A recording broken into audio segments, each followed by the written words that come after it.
This is American Real. I am Roger Brooks. Welcome to the show. This is American Real TV. What's your mission? What do you want your legacy to be? You have such a great story. I cannot wait to share it. Welcome to the American Real family. I cannot wait to air this episode. And now, here's your host, Roger Brooks. Across North America and around the world, discussions about diversity, equity, and inclusion have taken center stage.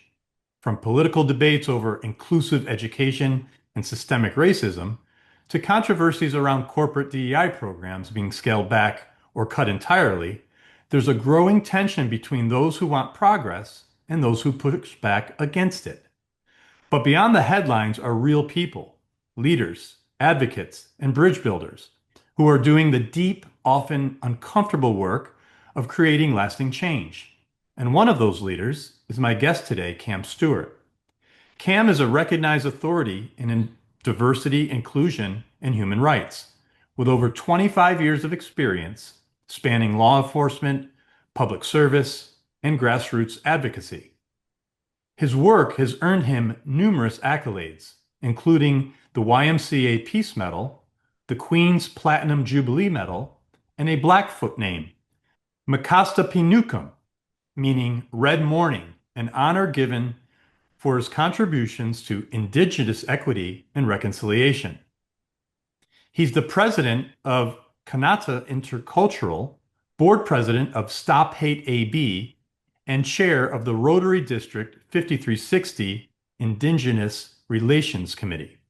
And in April of this year, he became the best-selling author of his powerful new book, Live to Die: A Journey in Diversity, Inclusion, and Equity, which unpacks not only what DIE truly means, but also what it takes to lead with heart, courage, and integrity. Cam's mission is simple but profound: to spark brave conversations and help leaders use their privilege and power for positive change. Please welcome to the show best-selling author, speaker, and award-winning change agent, Cam Stewart. Cam, welcome to the show. Hey, thanks for having me, Roger. It's a pleasure. Yes, and I've been really looking forward to this conversation today. You've written quite the book here. And what I like about it, and we'll get into it a little bit later, but you seem to flip the script a little bit to make this your own, based on your experience in this field of interest, which is really throughout all of our cultures, especially I would say over the last, 10 to 20 years? Yeah, and I've been living it, and I guess that's as a straight white male person who's kind of found my way and fell into this work as a starting as a policeman. I kind of fell into the work, and it found me more than I found it. It found me, and it kind of called me to said, I need to learn more. And then once I started to learn more, I need to do more.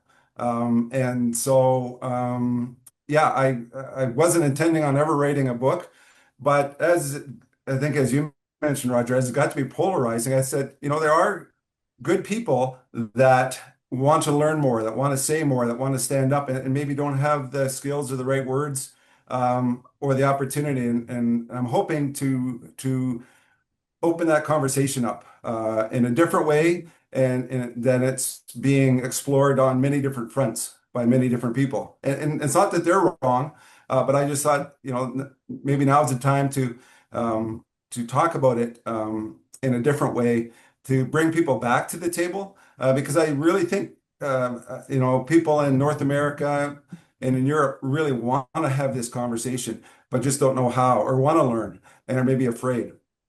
Yeah, no, I would agree with that. And I think there's some misunderstanding too around it. So that's why I'm really excited to dive into this today. But let's go back a little bit. You said you grew up, white in North America, while being a closeted Arab. That's a powerful statement. Can you share what that experience Yeah, was like, and how it shaped your identity and the advocacy that you do of your work today? Yeah, my ancestry is mixed, like a lot of people in North America.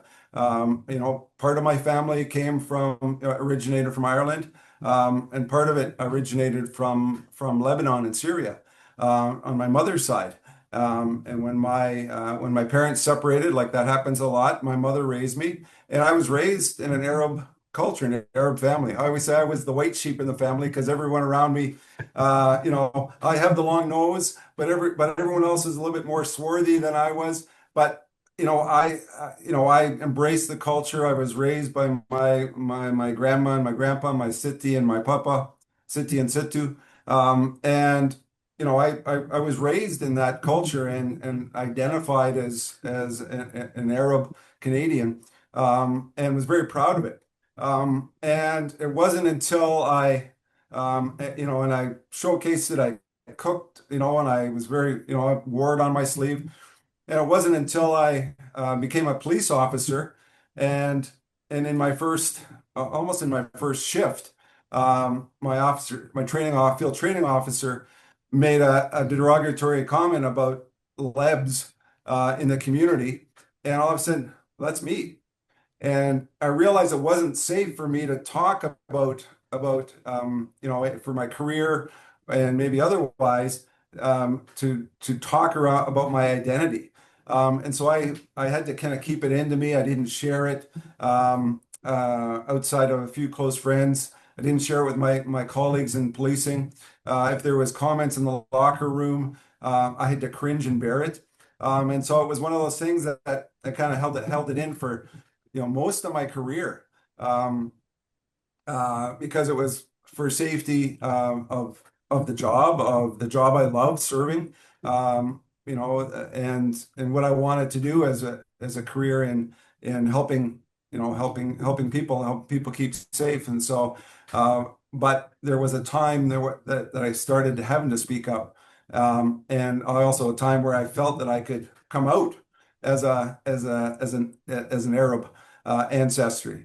And so that was, and I started to find my voice, and also at the same point realized I had to speak up for other people, because as a as a Caucasian police officer with power, and some privilege, I realized I had to speak up for not just people of my own ancestry, Arab Canadians, but I had to speak up for other people that were marginalized, and whether it was internally within the police force or in the community. And how did that go? What were some of those early conversations like, if you could take us back? Were people taken back by this?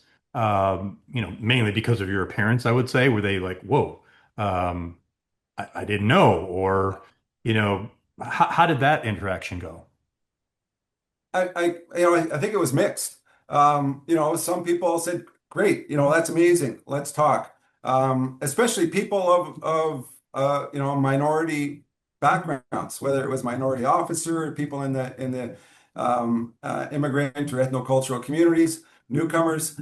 They said, "That's great. Thanks for sharing. There's a kinship. There's one, you're one of us, and you understand us." And so, that also emboldened me to say, I need to use that to help other people get on. So, through that process, I helped, South Asian and people from Arab backgrounds become police officers, or Wow. become the best they want to do, whatever in their career was. I mentored lots of people, newcomers and people of other backgrounds, with LGBT, and so I was able to help a lot of people and along their journey, and to be that mentor or ally for them. And that's before the ally was even a word, or an advocate. I've been doing this 25 years, so it just started came natural. And that's why when I was doing this as a police officer, and I got into some cases where I was challenging my colleagues in the police department, I was challenging governments, I was challenging other officials. I realized that there was an opportunity for me to help others and mentor and do that. So again, this was 25 years ago that I started this, where, DIE was not, there was no such thing as, no one was really talking about it. And so I was really at the forefront. So it was really a joy to help mentor, whether it was the anti-racism conversations or the inclusions, or, whatever the conversations were that people, and even early that time, the conversations on Indigenous people weren't happening. And one of the things that again woke me up in that realm was, as a policeman, and as a lot of people in their communities, they see their Native American or Native Canadian or Indigenous people through a negative lens. And even myself as a policeman, I saw Indigenous people only on the bad side of the things. I saw them when I was arresting them, or doing something with their families, and I thought, I didn't feel good about it, but I didn't know much about it. And then I took a justice camp, an Aboriginal justice camp, and I said, well, what? There's good Indigenous people? I mean, not that I didn't know there was, but I got to actually meet some and learn from them, these leaders and knowledge keepers, and it kind of went, wow. It kind of went, and then they started telling stories of residential schools, and people taken away, the 60s scoop, people taken away from their families. And I said, wow, why didn't I know this? Why didn't my people or my educators or my governments tell me about this? And the light bulb also went on there, said, I need to learn more and to do more, because this is something that all of us should do, and our next generation shouldn't be having that wow moment.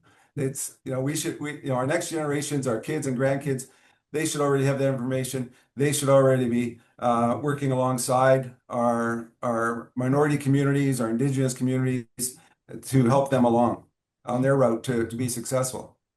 Yeah, no, I agree. And wouldn't you say, Cam, that it's like that, like for every culture, right? So whether it's the Jewish culture or the African American culture, whatever culture it is, indigenous, um, it, it it seems to me, just throughout my lifetime, that I see patterns repeating where once we become more exposed to something, our views open, right? And so whether it's heritage or race or religion, I think it's wonderful that we could open up to learn and understand where people come from, what their backgrounds are, how they grew up, how they live day to day. So to me, it's like this across the board, but it's great to hear specifically that this was part of your growth journey.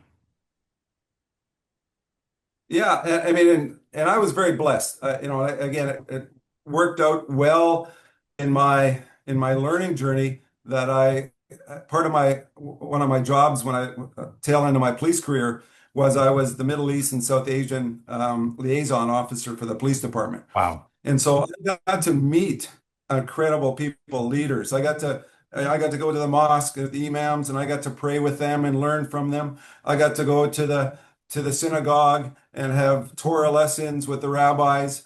And it was like, as a lifelong learner, I couldn't have asked for a better hands-on learning from people that, when I asked the question, they were more than willing to invite me in to break bread, to learn about their cultures, their challenges, their wishes. And doing that, I realized that we all come from, when you look at diversity, we're all diverse. We all come from from a different place, where we're sitting, where our mindset is. But as humans, we all have similar dreams and wishes. We all wish, we all want to do the best for ourselves and our family. We all want our kids to have a better life than we had. And there's so many things we have in similar. And so that became a passion to me, saying, how can I help give opportunity for everyone and anyone to be the best they can be, and to help their dreams, which again may be different than mine, or the way they get to them may be different, but help them be the best that they can be to help their families to be successful. And that's how I believe we're going to be successful as a society. It's not one on the other. It's not, having more power, influence, or money, but it's looking at everyone and seeing, how can I help you? And just because I help you doesn't mean it's going to bring me down. And I think there's that conflict that says that, if we give somebody something, that it's going to take away from me or my ancestors. And so I think that that's a real fallacy. And I've gained so much by this journey. I've gained so many friends. I have, I've also changed my view on what it's to be successful. Success, in a, the way I grew up was, owning the most toys. But then when you realize, when you talk and you spend time with all these other cultures where success is about community, it's about family, it's about collaboration, and it's how we do, and success is how we do better together.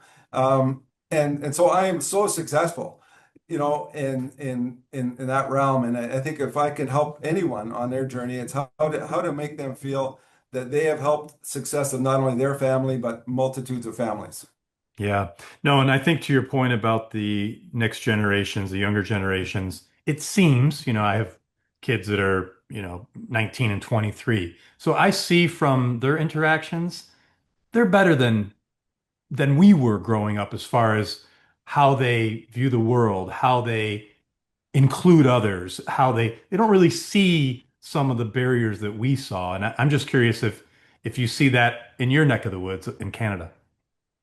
Oh, for sure. For sure. I mean, definitely my kids and my grandkids are, their friend groups are much more diverse than mine was. Their view on life is.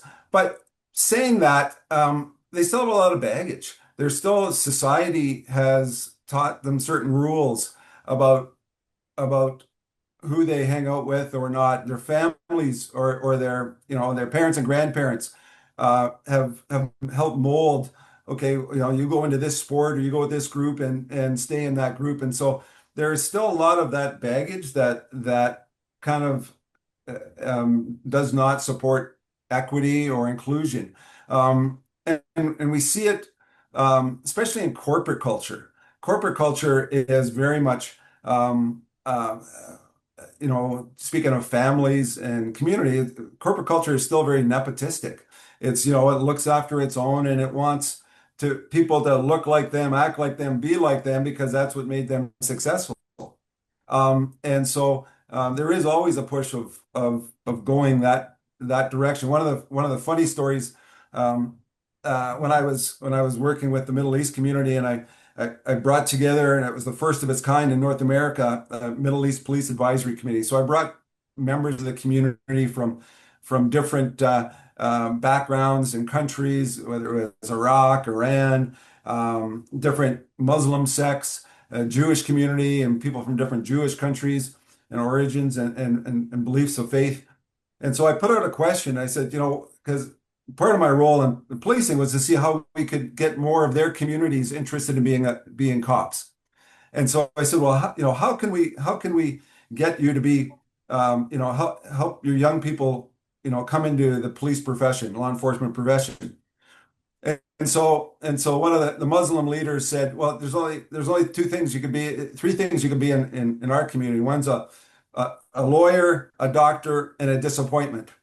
And then the Jewish leader said, "Oh, you said you can add engineer to that." And so again, this is the community's perspective of how they want to support their kids and push them into these kind of professions. And so there's also a collective thing in our society or our industries that kind of sometimes dissuade diverse thinking or people doing or working with different people differently. Yeah. No, very interesting. And I know, Cam, you describe a life framework that you call the cycle of life: learn, unlearn, earn, return. Can you unpack that concept for us and explain how it guides your work and your leadership? Yeah, great question, Roger. So, I mean, I heard a quote by a Muslim leader a number of years ago, and he talked about a framework that resonated with me at the time, and it was learn, earn, and return, which meant you go to school, you go to work, and when you retire, you return, a little bit of service or whatever, and you volunteer a little bit. And I thought that at that point it really kind of sat with me, and but as I got to do things more, and I also got to think more holistically using an indigenous framework of doing thinking in circles. And I thought, well, no, there's more to that. And I think, and it included adding an extra one in there, but also reframing those words. And one was to was to learn, and it was to learn the truth, and to do the homework to figure out, the truth of what's going on from multiple perspectives.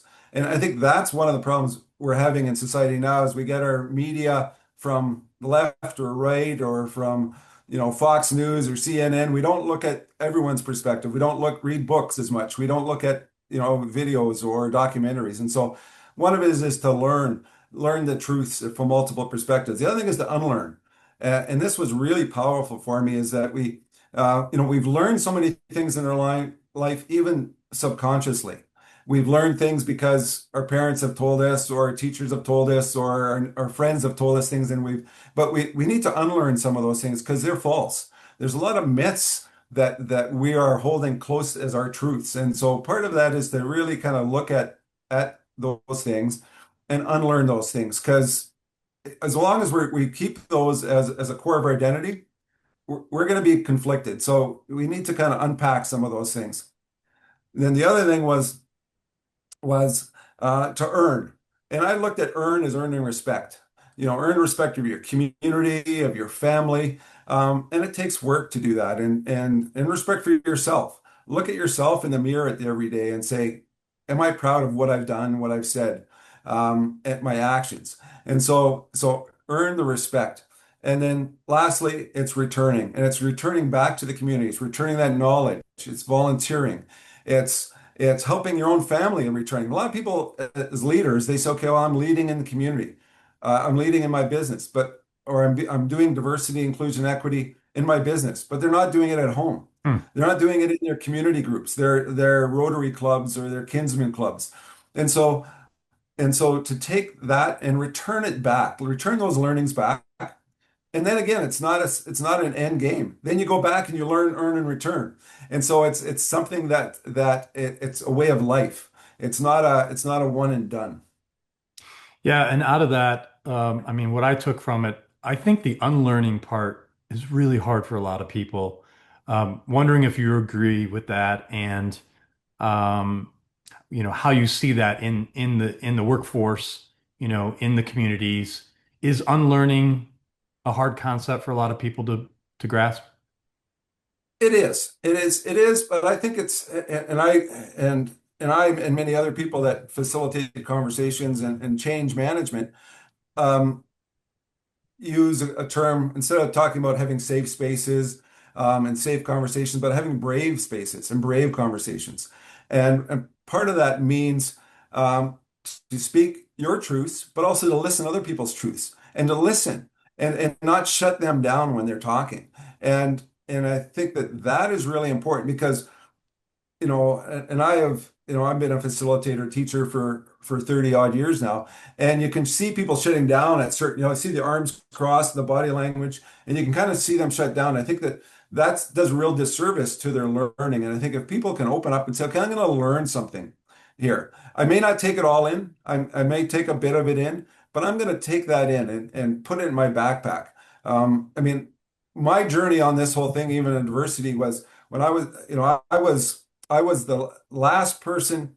Uh, I diversity courses in my police department early on in the early 19 in the before 2000.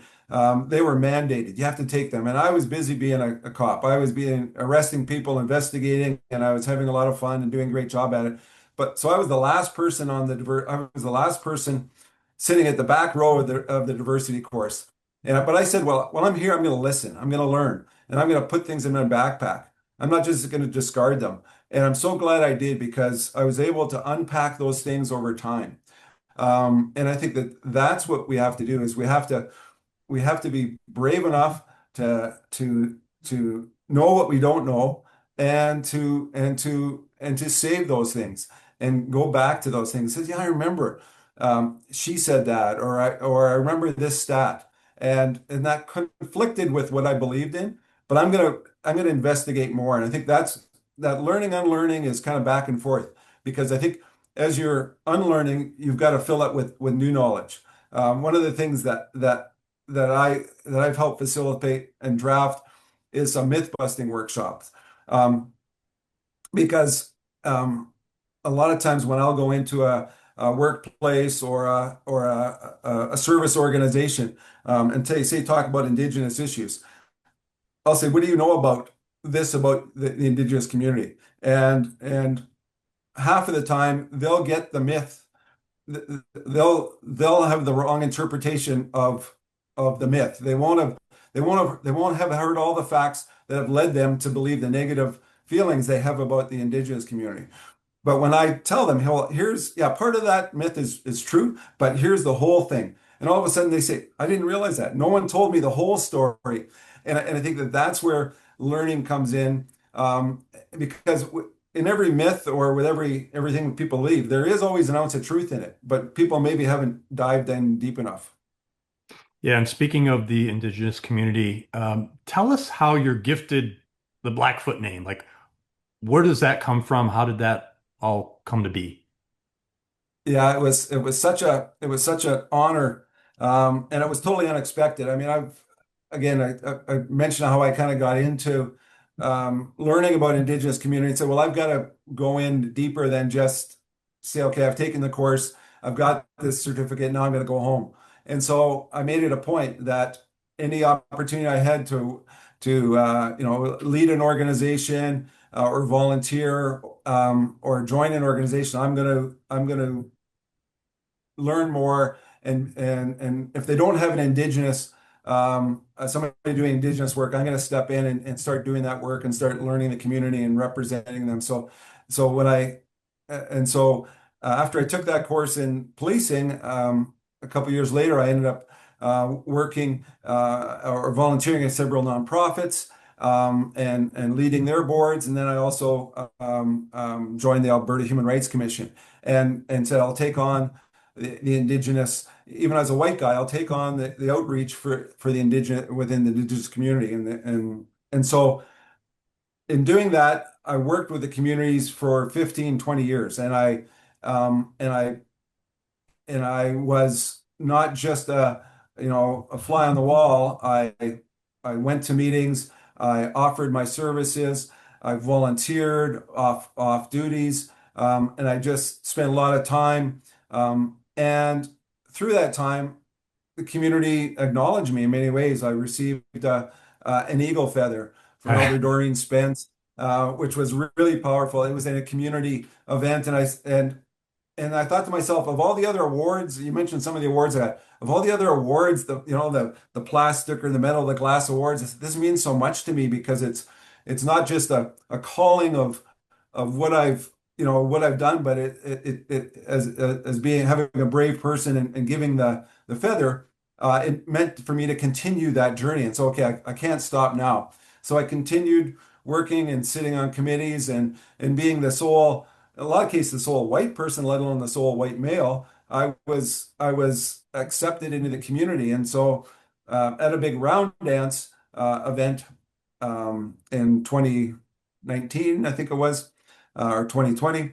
Um, um, they kind of nominated me, the community, and talked to an elder, and an elder talked to me and said, "Yes, we're going to give you this name." So it was in a big meeting, about 500 people, and it was very much a spiritual experience because it was, I was wrapped in a blanket, I was given a name, and the name actually is very powerful. Mikotsapinukum, red morning, which comes from this person's Herman Yellow, one from his ancestors, who he would go and he would pray to the morning every day to ask for, a good journey on a trip, a good harvest, returning from a good battle, and safely. And all of those resonated with me in my work and community to return safely, to have good fights in this world of conflict around, working with DIE, and to represent the community the best. So I was wrapped in this blanket, which is actually the blanket behind here. I Wow. was wrapped in the blanket and prayed upon, and then he gave me a light shove to go forward. And the whole community just roared up and followed me in a walk around the community. And so it's just so powerful and so meaningful. And so again, it's something that I acknowledge it's an honor for someone who looks like me to have, but it's also a privilege and a calling that I can't just sit on it and put it, on my placard and say, okay, I've got a name, now I've got to stop. And so it's something that allows me and gives me power every day to keep advocating for Indigenous and marginalized communities. Man, what a powerful story. Thanks for sharing that with us. And I think that's a great transition into the next topic, which is you talk about using your superpowers, um, especially positional power and privilege to lead change. What do you mean by that? And how can people begin identifying their own? Yeah, I realized a number of years ago that, and I didn't think I had any power. Right now, I mean, I've got an education, I've got a master's, and I've got an education, but I thought as a um, a skinny young white man who was, raised by a single mother. We didn't have much, and worked hard for everything I ever did, and I thought, I don't have any power. I'm just this white guy. But as I started to think about it and started to not just think about it, all of a sudden things started to happen because of my color of my skin, of my heterosexuality, my maleness, my whiteness, my education. There were things that doors opened up that I don't know if they would have opened up if I didn't look like this, but I'm assuming that I don't think they would have. And all of a sudden, I started to have my voice, and I started to think there's something going on here. And at first, I couldn't put my finger on it. Where it really kind of resonated with me was, if we're coming up on the 25th year, I think, of it's 24th year of the attacks on the World Trade Center. And my portfolio at the time, as I mentioned, I was the Middle East liaison officer for the Calgary Police. And a lot of people remember where they were when those attacks. Well, I remember exactly where I was. And I remember sitting at the TV and it happening, and I said, holy shoot, this is not good. We all knew that, but I also knew it wasn't good for Arabs around the world, Arab Canadians. I knew that there was going to be a huge backlash, and I could just feel that there was going to be, and sure enough, there was. There was a lot of hate crime towards them. There was a lot of negative things that happened in their lives across the world. We've all heard the stories of profiling and everything else like that, but there was a lot of hate crimes and hate against mosques and against people and attacks, and as the person who's kind of representing and supporting that community for the police department, it was very upsetting for me, and communities were coming out and saying, stop this, like, we're not like this, the Muslim leaders were saying, we're sorry that this happened, this wasn't us, but still there was a lot of negativity towards the community. And then a reporter came up to me and said, you know, in an interview, said, Cam, what do you think about this? And I said, this community, 99.9% of them are good, God-fearing people that are our neighbors, that are here to raise their kids and family. They've left, atrocities. They've struggled. They're working day to day, and they're here to make a better life for everyone and for all of us. And so it was interesting that because I said that as a male white police officer, people said, "Oh, okay, we get it. Oh, okay, they are good. Okay, we're going to settle down." Like you could actually see the stats all of a sudden, coincidentally. But I heard lots of other comments by other people who came up to me and said, "Yeah, I never thought about it that way. You're right." And so I realized that I could start using my power and privilege, and that. And I like the quote that Spider-Man has is use your powers for good. We all have power. On some scale, we all have some power that may be a little bit higher, or privilege that may be a little bit higher than somebody else's. So how do we use that power for good that can actually influence? How do we use it at a boardroom table? How do we use it at a coffee shop when we hear or say something? How do we use it in our families or in our community when there's a community association that somebody says something or that we can actually step and say, you know what, I know a good speaker because and so one of the things that I've learned in my journey is to use my power and privilege to make a difference, use my voice to say and do the right things, but also use my voice to say who's not at the table here. If everyone looks like you and me who's at a conference table, but we're talking about, say, for instance, Asian gang crime, as for instance, I said, well, why aren't they here? Why isn't somebody from that community? So how can I use, my voice to make sure other people are included in the conversation, especially that conversation impacts, the programs and services that for that community. Yeah. Great stuff, Cam. Let's dive into your new book, Live to Die. First off, what was the catalyst of wanting to write it, and why now? Well, the catalyst was I realized, as I was, leaving the Human Rights Commission and over the last 15, 20 years, people say, well, how did you do this? How do you do this? How can I do this? A lot of people from different backgrounds, and whether they look like me or they're people from all different backgrounds says, what was your journey to doing this and to being a leader in the field?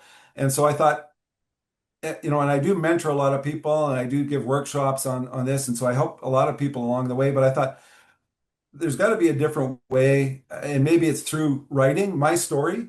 In writing my story, I also realized, as I was starting to write the book, I also realized that it's not an academic. There's been a lot of good authors and good books written on this subject of diversity. And I thought, I'm not going to go down that. A lot of my friends have written great books, Darren Lund and Hugh Van Noy and et cetera, have a lot of good books and articles on this. And I thought to myself, no, I'm not going to go down that path. I'm just going to tell my story. And it was hard, but I had to actually dive into my story. I had to actually go in deeper than I've ever gone in, and to each of my, each story that I'm trying to tell here, and what did that mean for me? And then in doing that, I thought, well, is there lessons for other people? How can I unpack what I learned in a way that will hopefully help people on their journey?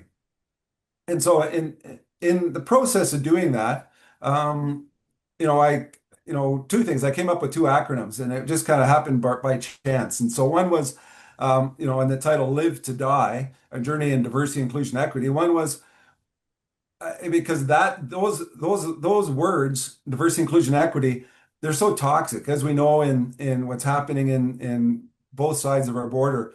There's a whole wokeness going on. There's a whole anti-diversity, and I thought there shouldn't be. And the reason there shouldn't be is because for those terms is diversity is a fact. We are all diverse. Each one of us is different. Each one of our fingerprints is different. Each one of our DNAs is different. So we're all diverse, and we all look a bit different, talk a bit different, think a bit different. So we're all diverse. And then for the I, inclusion is what we do is how do we include people? How do we make them? How do we include them in our businesses, in our families, in our communities? How do we make them feel really included in that thing? And so that's that. So we got diversity is the fact, in- inclusion is the act, And then last is equity, which people don't understand, but really is the impact. The equity is the impact, is that, okay, what have we done to actually allow that shows that we've made a change? What have we done that shows that our programs and services is more equitable across many different people and backgrounds, that people aren't left behind? And so that's the impact we have. That our services, that are, again, if we were talking corporate world, that our both our employees, our clients, our investors, everyone comes from a different background, and they're all included. They all have opportunity to be a part of this great thing we call America, Canada, and our society. And in doing that, I thought, well, what are some easy ways that to do that? And I thought about uh, an acronym and that's called LIVE. And it goes back to, in a lot of ways, is that what I talked before about learning, Yep. about having integrity. I talk about looking in the mirror, talk about valor, being brave. We talk about brave conversations, being brave yourself, because this can be difficult to challenge yourself or challenge your coworkers, challenge your families. And last, engagement. The best way to learn is not by the books, it's by rubbing shoulders, it's by breaking bread, having tea with people. And to me, all people in this world want that. All people are willing to open their doors. And so by engaging with people, whether it's Indigenous or LGBT or somebody that's different with you, you're going to learn. And so I'm hoping by this book that it's going to allow people to have an introspective through my storytelling, um, of what this is about. And one of the other reasons I decided to write it in a storytelling, through many stories, was because of our politics in the world around this. If I, people cannot ever look at Cam and say, well, that's not, what you're saying isn't true. Well, no, my story is my truth. My Right. interpretation of my story is my truth. And so to me, this is not at all written with AI. This is written by my own flesh and blood, and lots of thought putting into of telling my truth. And hopefully through that, people will sometimes get a chuckle and a smile out of the story, and sometimes they'll say, "Ouch, that hurt." And so hopefully people will have some fun reading it, and and maybe think of things in a bit different way. Yeah. How do you bridge the gap, Cam, between, because I think the biggest open question for most people, at least that I associate with on a regular basis, is the difference between equity and merit. How do you bridge that gap? How do you help people understand that? Well, number one, I think merit is, you talk about employment and people getting jobs and stuff like that, Yeah, and jobs, school, sport, like, uh, not lowering the bar to be able to have the best possible outcome for whatever that is. right. So number one, I think we number one to look at is what is that bar and why is it so high? Sometimes we put a bar up high, just to weed out people. And so looking at what that bar is, what is, in Canada, we call it, for workplace bona fide occupation requirement. Why is that bar there? And is that job, or do that role, or go into school? And so and so that's number one. Number two is looking at what that looks like, is why somebody cannot meet that bar. And so I know, say for instance, in law enforcement and in firefighting and many careers now, they're actually helping people to reach that bar. There's prep courses, there's different things to make sure that we're not lowering the bar. We're just making sure people have the skills and attributes to help them be successful in whatever that is, whether it's scholastics or whatever. And so yeah, I'm a big fan is that we do not lower that bar, but we make sure we have the right bar, and we make sure that if certain populations aren't meeting it, we look at why that is.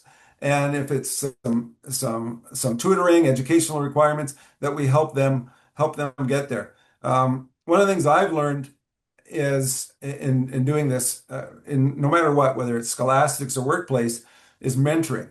Mentoring is huge, especially in collective communities, like Indigenous, Hispanic, a lot of other marginalized communities from the Middle East or South Asian. And so if there's an opportunity to mentor or have some kind of a community of practice to help people to go through it, because one of the things that's happened in the past is that when people do not make that bar, say they're from one of those marginalized communities, is they say, oh, look at that. There's racism, there's discrimination in the system, and they walk away, whether it's in policing or in school, I'll never make it.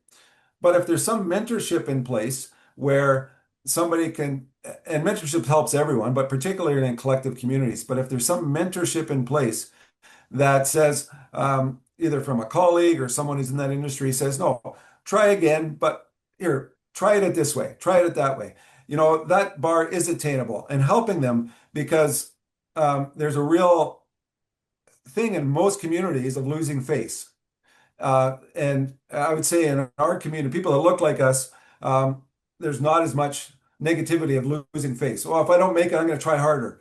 I'm going to go through that wall, over the wall. But a lot of communities, if they get turned down, they lose face, they'll quit. And so part of it is realizing that everyone in our world has skills and ability we can use, and it's how to get the best out of them. And so that's what equity looks like, to try to get to try to make sure everyone has opportunities and you're leaving no one behind. Great. Well, this has been a very insightful and delightful conversation. We could go on for another hour talking about all this, Cam. It's really great. I really encourage people to purchase your book, Live or Die, and you could find that on Amazon, anywhere worldwide. But before I let you go, I have one last question that I'd like to ask my guests, and that is, at the end of the day, what do you want your legacy to be? Yeah, great question. I guess my legacy is that one person changes. One person can change and have a ripple effect. And so if one person, whether through my teaching or my book, changes and makes a difference and changes one more person, that would make me super happy. And so I think it's that my grandkids and your grandkids and everyone else has the best opportunity, and that we're not reliving a system of discrimination and racism, that by each one of us doing something, that we will in fact change everything. Awesome. Cam Stewart, welcome to the American Real family. Thanks for all the hard work that you do out there and that you've been doing for decades. And can't wait to get this out to our viewers. My pleasure. Thanks, Roger. Thank you. Thank you for tuning in to American Real. For more stories like this one, be sure to stop by AmericanReal.tv. Follow us on all social media to stay up to date with everything American Real. We hope you've enjoyed this episode, and contact one of our publishing experts if you're ready to publish your book and become a best-selling author.